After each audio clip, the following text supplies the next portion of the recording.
right, goodness gracious. Welcome everyone to the Askit basket. These are our experts. I've invited all of my friends, and we're going to try to address the questions that y'all had about recovery, and I also posted online for recovery folks to join in as well, and they had some good questions. I wrote them down so that maybe we can get to them as well. Because the thing is, like, Christmas time is stressful a lot of times for everybody, but for people in recovery, I think it's particularly can be a stressful time. There just seems to be temptation everywhere around this time of year to just act in ways that are destructive to us or make us slide backwards. I was just talking to somebody the other day who said, that, she was working on her food recovery, and it was just like so difficult around the holidays because of everything that's around. And I don't know, it might be just the stress or what, but there seems to be more, stress financially on people also, the expectation of gift giving and all that. There's more Christmas parties with booze and even drugs seem to be acceptable. Food, codependents wrestle with family dynamics that want to pull them back down, and they the dynamics can skyrocket. Everybody seems to be in a tizzy this time of year. In other words, sometimes it just feels like it's harder. It's harder, and I think it's good to break the power of temptation by naming it and just saying, yep, this is a time of year, and remembering that we have a power that's greater than all the temptation, and that one is Jesus. And so we can celebrate that. Jesus gives us the strength to overcome temptation when we turn to him. In fact, if we read this promise, this is one of my favorite scriptures from Philippians 4:13. It's on the screen. Let's read it together. Go. I can do all things through Christ who strengthens me. And because I remember thinking to myself, because I got sober, from drugs and alcohol in November. Like, that wasn't smart. It's like, well, it should have been January. Then I had a whole year, until it came back around. But I remember I thought to myself, there is no way in the world I'm going to be able to go through the holidays without drinking a drug. That's not going to happen. And then Christmas came, and I could do it thanks to God and the program and the people that were here. And so we have one another, and that's an important thing to remember too, to speak our temptations out loud, not keep them inside, so that they don't become secrets for us. The Bible just isn't silent on the issue of temptation, not whatsoever. It talks plain about it, and in fact, in 1 Corinthians 10:13, it's on the screen. Let's read it together. This is another one of my favorites, and it's good to remember this time of year and always when we're in recovery. Go.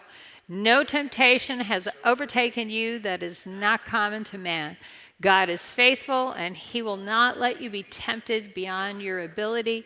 But with the temptation, he will also provide the way of escape that you will be able to endure it. Yes. So temptation may be normal, whether it's a temptation around people, places, or things. But we don't want to give into it, so we need to find a way out that God provides, which is what tonight is all about. So my friends here are going to introduce themselves, their area of recovery, their sobriety dates, and then I'm going to kind of take the questions that there's a whole bunch of them that you've written, and if any of them don't get answered, because we never get to all of them, remember, go to your recovery groups tonight and ask these questions, because that's what we're here for, to be able to help one another with what's going on. So nobody knows all the answers, but we sure, between us, we sure have a huge storehouse of experience, right? We have experience, strength, and hope, and we're going to try to share that tonight. So we're going to start with this guy. Hi, everybody. My name is Adam. I'm a grateful Christ follower who struggles with alcoholism and drug addiction. And like all the best alcoholics / addicts I know, I too got sober in November. My sobriety date is November 1st, 2009. Woo-woo! Adam! My name is Ashley. I am an addict and alcoholic, and grateful to be here at Choose Recovery tonight. And I got sober in October, which is also a good month to get sober. So my sobriety date is October 16th, 2017. Okay. Hi, Ashley. Hi, I'm Brooke. I'm a grateful Christian in recovery from codependency. And my start date was the day I walked in here, October 30th, 2016. October, what is up? October, November. Okay, Tom P. Hi, I'm Tom P., grateful Christian, and still in recovery from anger, fears, and all the other things. My date of sobriety, I would have to say, when I came in, it's all such a blur. It was late April of 2012. Can't remember an exact date. Oh, perfect. It blurred in. Yeah, perfect, perfect. But it like didn't kick in until November, right? Yes. That's it. And then there was November. Then there was November. That it got really good. All right, hi guys. Okay, so like I said, we're not experts, but hey, we all have our experience, strength, and hope, and so we're going to take a look at these and chat about them, some of these questions, and you have some really great questions because. I don't know about y'all, but I mean, Tom and I were talking like right before we were doing the 12 steps together up here. And I said, how are you? How's your heart? And he's like, tired. And I just like felt that to my bones. You know what I mean? I just felt that. I was like, oh, dang, me too. I'm tired. Anybody else tired? Yeah, okay. We got some tiredness going on. So Adam's like, no, I'm cool. It has its moments. But so we're gonna do our best to share together, our experience around here this holiday. Okay, so Adam, I figured we'd get right to.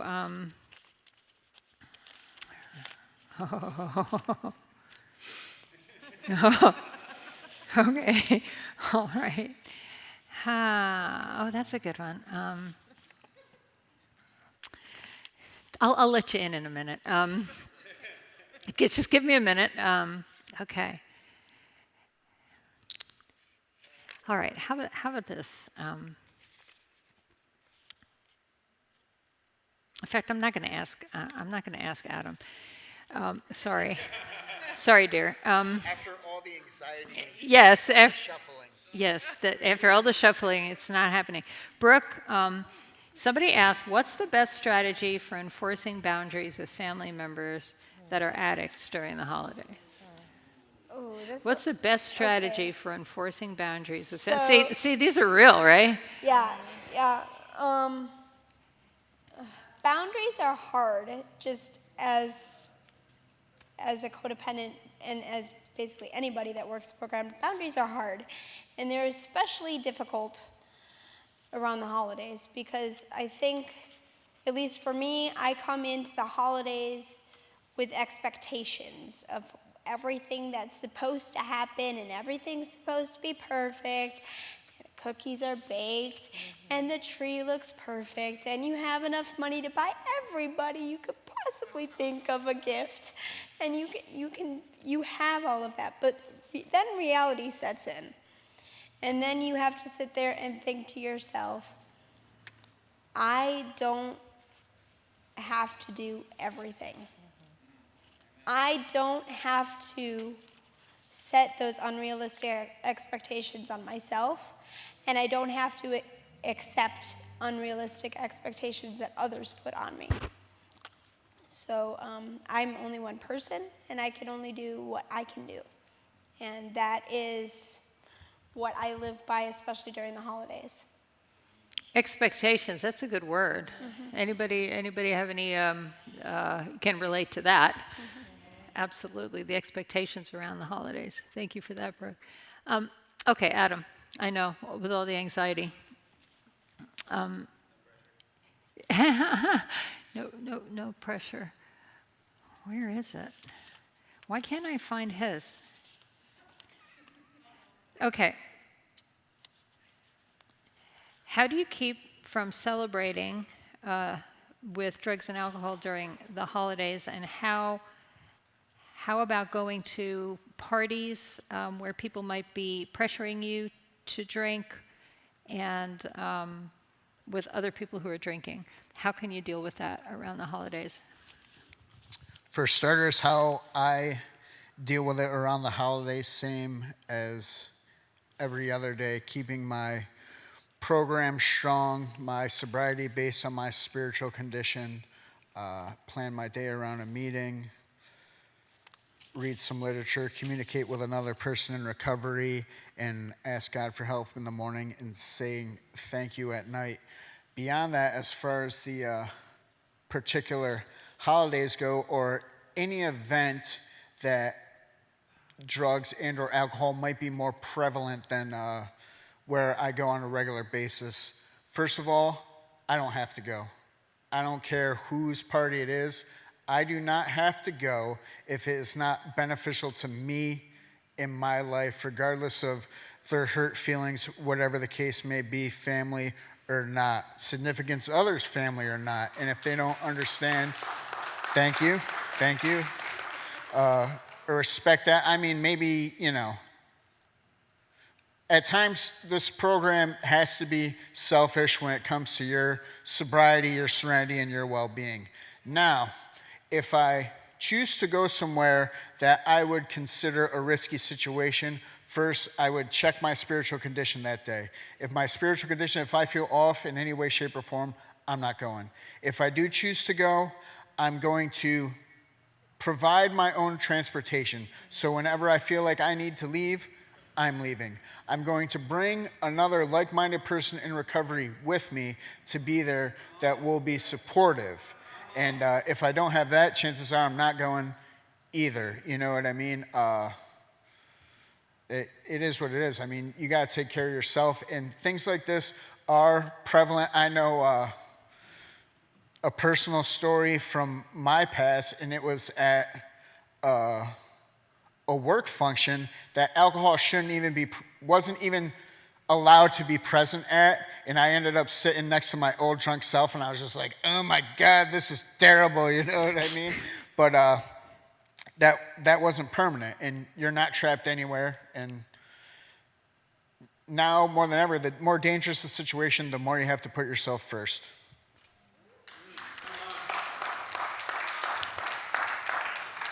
That's right, because then you stay sober to talk about it another day, right? Absolutely. Ashley, there's a couple of things about relatives and family dynamics and labels that people give you that maybe you might keep for absolutely forever in their minds. And so how can you get your relatives and people around you during this time of year when you're around them a lot to see the change that you have made, and how do you deal with just basic family dynamics around the fact that you used to be one way and now you're another way? How can you deal with that emotionally around the holidays? Yeah, so I mean, this is definitely difficult. Nobody likes to feel like they've been put in a box, especially when you're trying to do something new.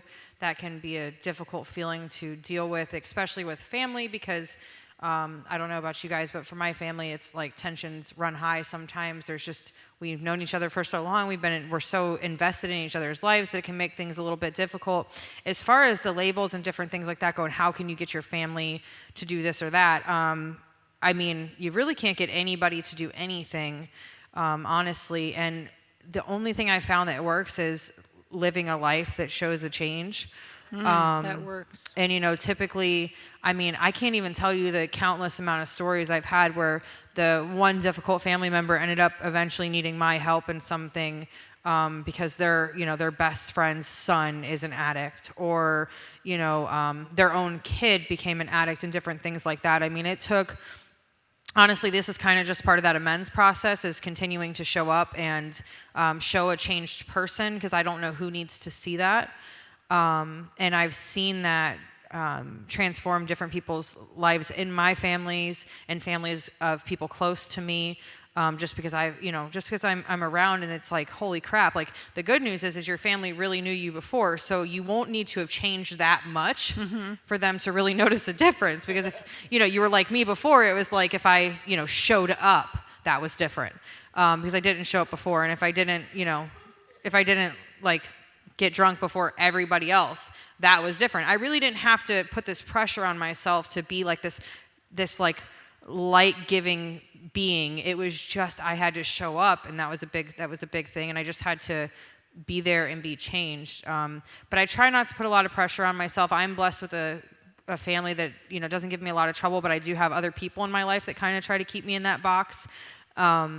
And I just continue to show up, and I ask God to help me to be of service in that situation, because when I'm focused on me, it becomes an issue. And so any of these situations where I may feel any kind of emotionally uncomfortable during the holidays, I remember that my real purpose now is to be useful to God and all his people. And so I pray before I go into a situation, one where Adam was talking about, if there's alcohol and different things like that involved, which there's much of that involved with my family, or there's just difficult people involved, I'll pray for God to show me how I can be of service. Thank you, Ashley. Absolutely. That is so, so good. Tom, you're in recovery from anger and codependency, you said, right? Somebody would like to know, how do you cope with anxiety this time of year? How do you cope with anxiety? Sure. I mean, that's a great question. That's It's one a of the good things question. that, you know, Anybody have especially anxiety? this. I mean, I don't know. Maybe I'm on the only one, okay? I do, and it's one of my areas of struggle, of course, with fears and everything else. And one is one I remember, even the big book. Whenever I, turn, that's where I turn my eyes to God more and more and more, talk to Him more and more. Remember that you remember who's with me, and even the big book says it all over the place. And there, when what does it say in the big book? All over the place. We ask, we pray. Okay, so we bring that into our normal lives in there. But just in the natural, to be able to find, I think Adam used a great term, like-minded people in recovery with the faith walk, turn to my support team, my sponsor, my accountability brothers. I mean, I've got the other part of it is, I've built a big support network around me that is incredibly helpful. Right. I've got a group of guys.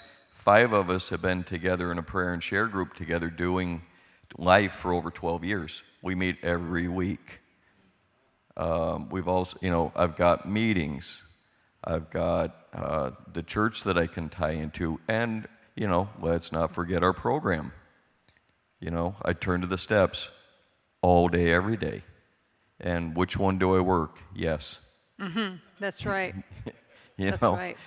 What time of the day is it, So, yeah, I mean, I've got so many, as I look at it. And then the other thing, I think we've been using the term boundaries, too, of maintaining my own boundaries and realizing when I'm getting out of my lane and realizing that that's also creating anxiety on the things that's God's business, not mine.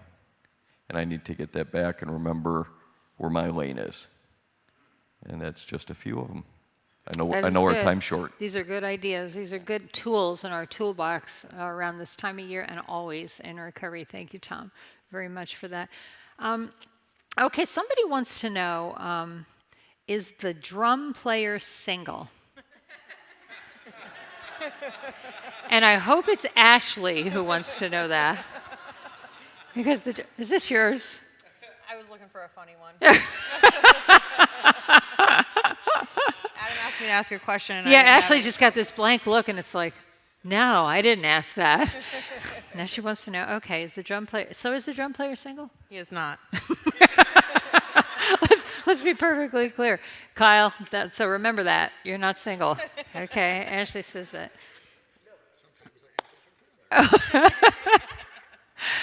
All right, so this is a good one, and it's so real too. It says, when you are sad about your circumstances, what is something that helps you? When you're sad about your circumstances, what is something that helps you? And I think I'll just answer that because, like, sometimes circumstances are sad. I mean, I've had a really tough, year. I mean, in recovery or out of recovery, when you lose people that you love to death, it's just hard to do, and grief is a real thing, and that's a circumstance. I mean, it could be your living circumstances. It can be, circumstances with your children, things that are going on. It could be financial circumstances. It could be, like I said, like grief, like that. I know I'm experiencing. Some people around this table are experiencing it too. The something that helps you, I think, is exactly what whoever wrote this did, which is talk about it. Make sure to tell people about it. Make sure to ask for help emotionally, particularly. Don't stuff it, because what happens in recovery is if we stuff those things, it's going to come out in unhealthy ways. And so we have to be really honest with one another and vulnerable. And sometimes that's really hard to say, like, I'm sad right now about what's going on, and I'm feeling out of control, or I don't really know what to do next. And that's why we have one another. We have Jesus. We can pray. We can open the Word. We can read the Bible. I do that. I know sometimes as well, often.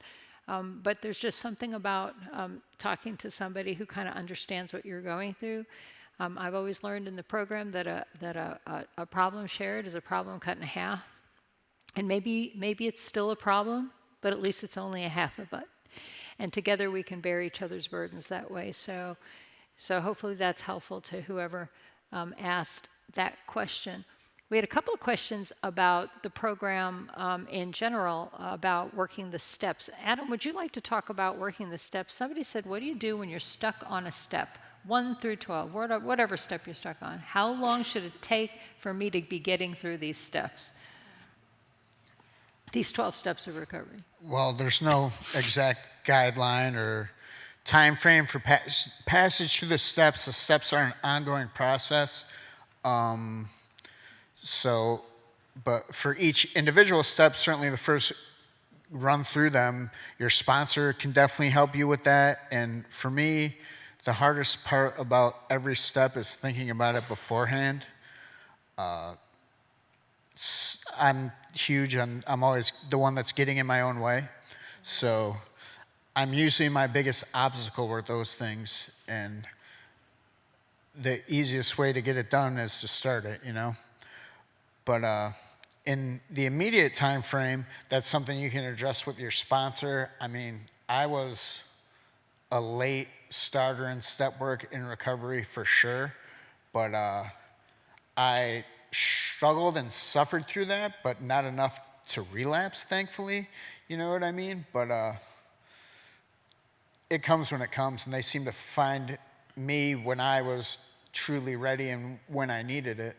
So there's no set date. I mean, the first time I came in and saw the steps on the wall, I was like, I probably did it in my head in 12 minutes, or at least the first half hour of the meeting, But that wasn't necessarily the case either. But if I know that I'm the reason, I'm the one that's dragging my feet, I'm the one that's procrastinating, I'm truly getting in my own way and stopping myself from that permanent, growing, joy-filled recovery, that happy, joyous, and free.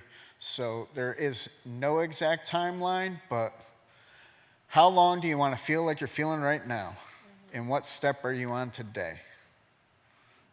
Is the best answer to that. And If you're asking the question, you probably don't want to feel that way much longer.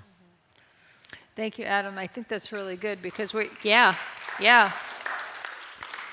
because we don't want to put ED at the end of the word work when it comes to steps. We don't want to say we've worked the steps because we're always working the steps. And so believe me, you'll be going through it again and again and again. So real quick, we talked about the steps. Let's talk about sponsorship for a second. If you would, Ashley, if you can give us your best on sponsorship, because somebody asked, how come my sponsor doesn't call me to check up on me? Isn't that part of her job, to keep me sober? Is that the whole question? Yes. Oh. So what is the role of a sponsor? Why don't you let us know? I think that sponsorship sometimes looks a little bit different depending upon the area of recovery, and depending on like the length of sobriety. And so I'm going to talk about like the beginning stages of recovery because that's who I'm hoping is asking this question tonight. Because if not, and you've got like years, go find another sponsor or talk to your sponsor. Don't ask us. Have a conversation with your sponsor. But if you're new in recovery and your sponsor's not calling you and you want to know what the role of a sponsor is, basically a sponsor really, is kind of just there to help direct you towards God, right? And so I will call sponsees and like, hey, how you doing? Check up on them, shoot a text, something like that. But ideally, we can just get together, work these steps together, and I'm going to try to interfere as little as possible because I want your dependence to become upon God and not upon me because I don't have it all together. I don't know what I'm doing half the time. So like you depending on me, so it doesn't seem like the best idea ever, honestly, but depending on God is the best idea ever. And so a sponsor's role is really just kind of to walk you through the steps as they've gone through the steps. And my time in recovery, I've seen that done in many different ways. But my answer to why isn't my sponsor calling me is a very simple, this is a good lesson to learn in recovery, is that when you're not sure why somebody's doing something and it's something that's bothering you enough to write it on a piece of paper, which is cool. I'm happy that you did that, whoever wrote that. But my suggestion for that specifically would be go have a conversation with your sponsor. Absolutely. Because, we don't just like to sit in these things and just, it doesn't end well. I do that kind of stuff and it always blows up in my face and it's like, well, why don't you just say something to me? I don't know, because I'm stupid, right? Because I don't know. I haven't figured this stuff out yet. I'm still working on it. It is what it is. But sponsorship looks different. That's my answer to that. And, if you've got a problem with something your sponsor is or isn't doing, just have a conversation with them. Great. Thanks, Ashley. That's absolutely. Adam says everybody's giving us a run for our money tonight. So we talked about steps, and we talked about sponsor. Let's go through the rest of the essentials. Let's talk about Jesus a little bit. Somebody asked, what does your step 11 look like? Step 11 is we sought through prayer and meditation to improve our conscious contact with God, praying only for the knowledge of His will for us and the power to carry that out. So talk a little bit about Jesus and how you stay connected and improve your relationship with Jesus. If you could give us a few seconds on that. Well, Brooke? okay. My step 11 is a little different. I talk to Jesus a lot. And I'm thankful that they now have cars that have the phone in them, so people think I'm on the phone instead of talking. It's, because I'm having conversations with God, and people think that, and so people don't think I lost my mind and, sitting in the traffic or whatnot. But I'll sit there and I will literally talk and have an ongoing monologue with God. Sometimes it's a 2-second monologue as I'm going into work, or other times it's like a full-on monologue depending on what I'm dealing with in that particular time. When I first started my recovery, I was a Christian and I had been in the church for a very long time, but I didn't really have that close relationship with God. It was only through the 12 steps that I really started getting that strong relationship with Him. So the 12 steps actually helped strengthen my relationship with Christ. And I think if I hadn't have had this recovery and the 12 steps, I wouldn't have the relationship I have with Him now and the trust I have. Thank you very much, Brooke. Thank you. I wanted to get one more question in for Tom, but gosh, it's so late, but you got so many good questions here. And so, oh well. That's basically how we are. It's just like, oh well, but we had a good one. It was about service, about doing service, and you really should do service, right? Yeah, absolutely. But let's give these guys a hand for answering the questions. There's so many more, and let me tell you, there are more questions. I'd like to invite the band to come back up because we are going to have a time that we can come to the altar. If your question hasn't been answered, it's not because it wasn't good or it wasn't special. It was just because there's so many, and we just wanted to try to stick with a little bit of time. We could stay here all night, talking about all of this stuff. That's how it works, right? Because we like spending time together. But we're going to have a time at the altar now. And yeah. Adam says, tell them to ask their question in the small group. Go to the small group. Go to the group afterwards and ask your question if it hasn't been answered. So that's a very good thing. Let's do that. But as the band comes up, these guys are going to go away, and we're going to have a time at the altar. Please come. Sometimes it helps just, to come and lay your burdens down. Spend a little bit of time with Jesus. If you need somebody to pray with you, just raise your hand. We're always happy to come over and help to pray with you. If you have not started a relationship with Jesus yet and you're wondering what this is all about, don't hesitate to come to the altar. Ask me or anybody else. We're going to have a couple of prayer partners on the end over here to be able to talk a little bit about that as well. So let's all stand to pray, and then we're going to have some time at the altar, if we could do that. God, we're just thankful for questions, and we're thankful for answers. you are the kind of God that we can come to all the time. We don't have to be worried about being slapped down or being called dumb when we come to you with our honest questions, when we come to you with our honest pains, and when we come to you with our honest suffering. And some people tonight might be in suffering. It's that time of year. It should be the most wonderful time of the year, but a lot of times it can be painful. And so, God, I just ask that you work inside everybody's heart of recovery tonight. Let them know that anything is possible with you, and that you're here to pull them through, and so are we. So are the meetings. So is everything that we have going on around here. And so, God, as people come to the altar, I just ask that you be with them, and that you allow them to feel your peace in this time. We pray it in Jesus' name. Amen. And the altar is open.